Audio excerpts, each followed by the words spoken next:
Spotify keeps pausing songs? Yeah, let's get fixed this problem, guys.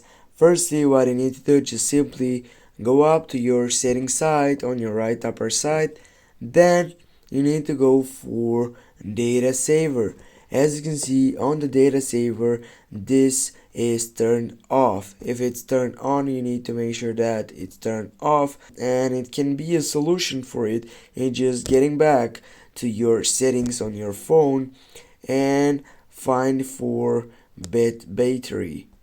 Click on battery, go for battery performance, and when you're there, you need to make sure that the ultra battery saver is turned off, because sometimes it's turned on automatically when the phone gives signals for getting up or remaining time for charging the phone.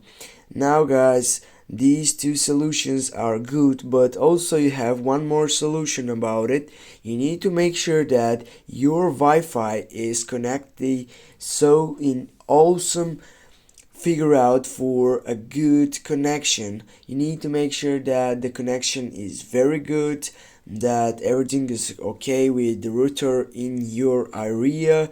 And that's it, guys. Thanks for watching. I hope that helped you a lot, and make sure that you hit that like and share the video. See you soon, guys. Have a nice day.